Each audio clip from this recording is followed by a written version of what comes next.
सर्वप्रथम मी सर्व नांदेडच्या जनतेचे आभार मानतो आणि अत्यंत अटीतटीच्या निवडणुकीमध्ये नांदेड लोकसभा पोटनिवडणुकीमधून माझा हा विजय झालेला आहे।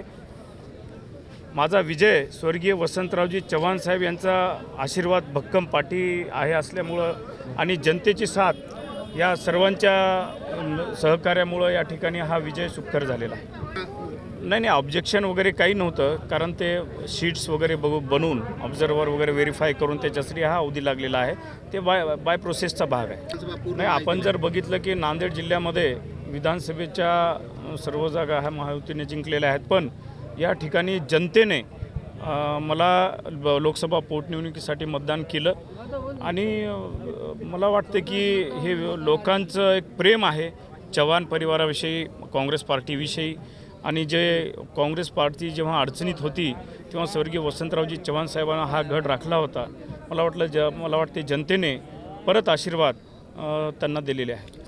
नाही सहानुभूतीचा फायदा म्हणण्यापेक्षा जनतेने ठरवलं होतं की लोकसभेला काँग्रेसचा उमेदवार या ठिकाणी विजय करायचा। श्रेय कोणाला देईल? नाही विजयाचं श्रेय हे सर्व जनतेला मी या ठिकाणी अर्पण करतो। नाही असं आहे की या ठिकाणी स्वर्गीय वसंतरावजी चव्हाण साहेब यांच्या निधनानंतर माननीय आमचे संसदेचे विरोधी पक्षनेते माननीय राहुलजी गांधी असतील, मल्लिकार्जुन खरगे साहेब असतील, के.सी. वेणुगोपालजी असतील, आमचे महाराष्ट्राचे प्रभारी चेन्नीतला साहेब असतील, नाना पटोले साहेब असतील, खासदार रजनीताई पाटील असतील, अमितजी देशमुख साहेब असतील, बाळासाहेबजी थोरात साहेब असतील, ह्या सर्वांनी माझ्यावर विश्वास टाकून या नांदेड जिल्ह्याची पोटनिवडणुकीसाठी मला उमेदवारी दिलेली होती।